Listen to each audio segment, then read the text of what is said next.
What's up, YouTubers? Gas and Glass Outdoors here. Sorry it's been so long since I made a video. See, I work a full-time job. I wish I was doing YouTube full-time, but I need more subscribers like you out there to hook me up.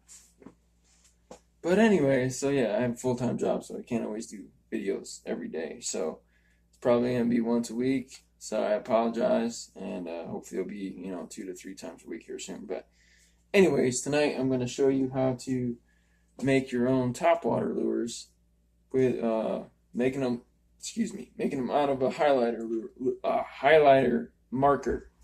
So you got your standard highlighter marker here. What you need: a little bit of sandpaper. You want to sand the old shiny plastic off if you're going to paint this. If you're just going to leave it as is, then you could just put, a couple eyeballs or whatever on there. But what I like to do is paint. So, that said, what you want to do is take the cap off. Get some new needle nose pliers. Take the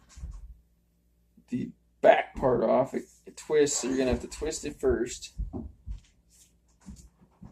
Get it loose, and then pull it off.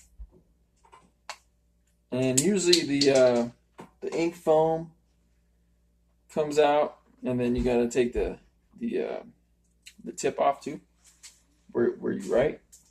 But I already got this one all set up because I was kind of making them a couple weeks ago. So, anyways, what you're gonna need is a pick or a screw or a nail or whatever, a pin to shove it up in here to make a hole, so you can put this is where your front hook's gonna be and your back hook's gonna be back here. So what I like to use is 50-pound test, spider wire, braided line, whatever cheapest braided line you can find out there is what you should use, because I mean, you could spend a shit ton of money on braided line. Everyone knows that. The fishes. And I've caught everything on these highlighter lures. You can make them smaller too. You just cut them down halfway. You can make it smaller. So the yellows, I've caught bass on them, wiper, smallmouth, largemouth bass, wipers, because they look like frogs. So you color the back green and the white and the bottom white if you want. Tonight we're not going to do all that. We're just going to put a little bit of spots on there, make it look. I'll show you. I'll show you what it's going to look like. But anyways, back to trying to make this thing. So you want to get a pick, put a hole about 3/4 way down, put it up in there. Get the hole a little big. All right. Take your braided line.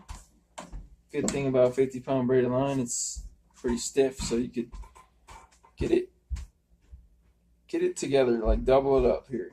So you're gonna double it up, make sure it's even on both ends here. And what you want is a couple treble hooks. I just use them off my old lures that I don't use anymore. I think these are size, I don't even know what size this is. Maybe you guys can tell me, but this is the size I use for these highlighter lures. I think they're size, I don't even know, to tell you the truth, size 2, maybe 4. Anyways, so what you're going to do is double it up. Make sure both ends are relatively even. You're going to put it through that little hole that you just made. And you want to go down with it towards the end.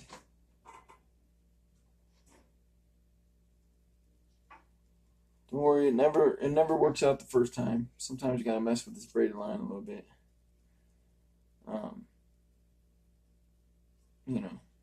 But we'll get down there. Like I said, I've caught everything on this lure that I'm about to show you how to make.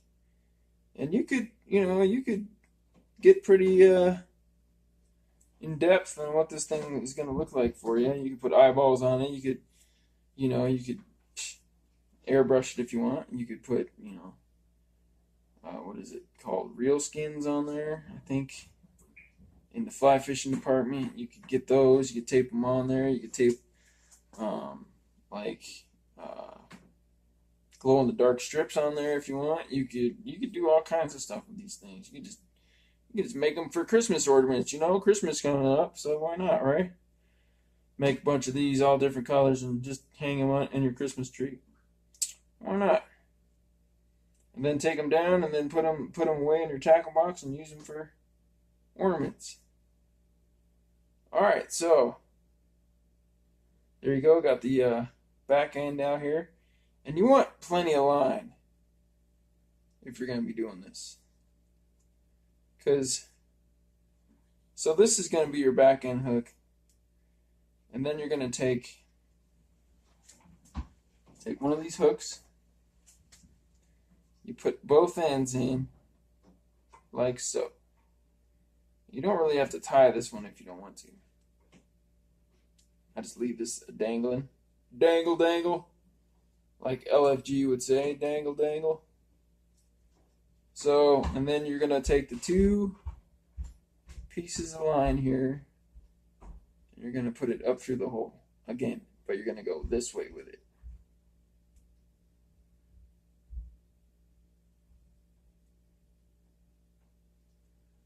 Sometimes he likes to be stubborn, kind of like my wife. I'm just kidding.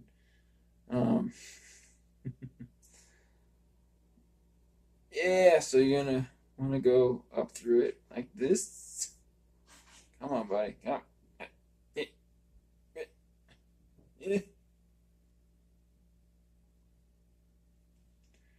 And some people might say, "Oh, that's just too much work. I'm just gonna go buy my own things." And yeah, you could do that too. You know, do what you want to do. I'm just showing you how to, make your own lures. This way you could spend a little bit of money, make your own lures. It might be more rewarding when you catch fish. Like, heck yeah, I just caught that on my own lure. What are they biting on? Oh, my own lure. Like people always ask me on the lake, "Hey man, what are they biting on?" Something I made. So, of course they don't have that in their tackle boxes. They didn't have to put the time in to make it. It's really not that hard to make, really. So there you go. You got your front hook already. And there you go. You want to dangle a little bit. This back hook here, you just want to, you don't have to get too technical with it. I do like to keep the little split ring on there just so it has a little bit of, so it can move. The good thing about braided line, instead of like metal or whatever on the bottom of your deal there, is it'll flex enough so it'll stay in the fish's mouth. You don't ever have to worry about it getting out, because I've used plenty of poppers before and lost fish, because you see the big old bass come up and comes all the way up and he's just like, whoa, he spits the lure right back at you. It's because the hooks don't flex. They don't go with the fish. This way with braided line, it'll go with the fish, and they can never spit it out. I've never lost a fish with these lures. So one good thing about braided line. I mean, depending on how many fish you catch, I've never really had a problem with the line getting too old either. It does fray after a little bit, but not this little bit. Never had a problem with it. So I just use a standard fishing knot.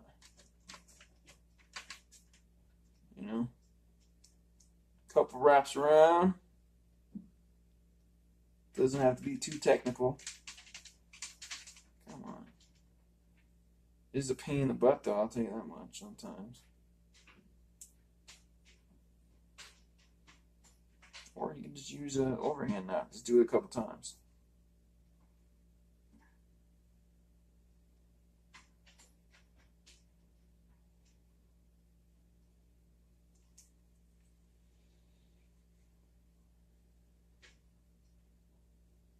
That's the biggest thing, is trying to tie this end one on.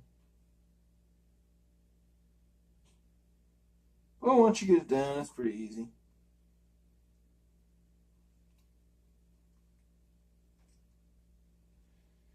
There you go. Got my first knot. And then you get your second knot. And don't worry about this extra hang. It does not matter. You want that. You want to get it so it's, you know, tight. Tight to here, but loose here, so when the fish is trying to get it out of his mouth, he can't because it's already stuck in there, you know. And you can set the hook on these baits. I mean, you can put little propellers on them. You can make your own style whopper plopper if you want. I can show you how to make that too, just not tonight. Like I said, hopefully I can get the videos cranking here, guys. Just been really busy with my other job and life, you know. I am getting ready for goose season, as you can tell. I got a bunch of freaking silhouettes and all that. That'll be another video on how to make your own silhouettes. So anyways, so yeah, you tie another knot back there. Fisherman's knot, overhand knot, doesn't matter really, just as long as it's snug and it's not going to come apart.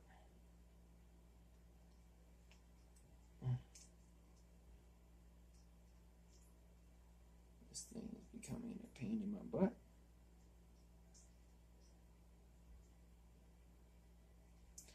Come on, man. You want to do me that way? Alright.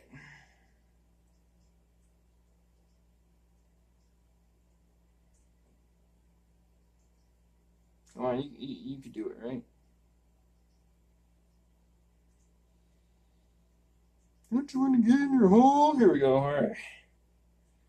Finally.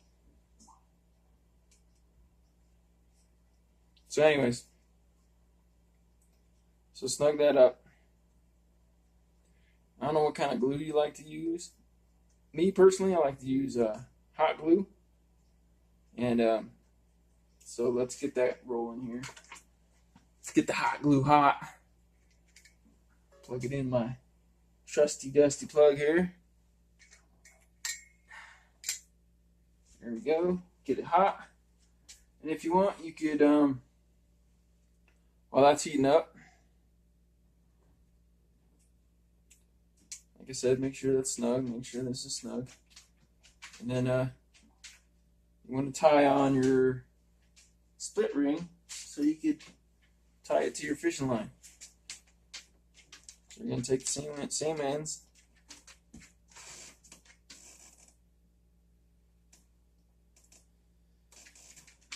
And you're going to tie your split ring on. Dun, dun, dun. For those of you who like to fish, this is the cheapest way to make your own topwater bait. And it actually works. Topwater lure, it works. I don't know what else to say, it works. You know?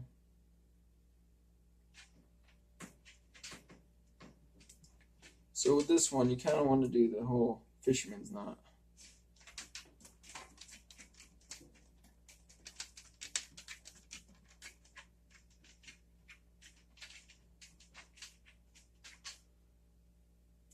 There you go.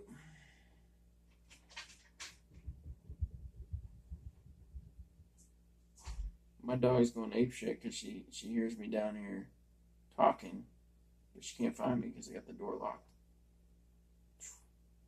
She's all ready to go hunting. Anyways, so you want to tie your split ring on. This is a process. I mean, it's not, you know, I didn't fast forward it. You know, this is all like how long it's going to take you. But if you can make a topwater bait in, what, 15, 20 minutes, it's really not that bad. It's really not that bad.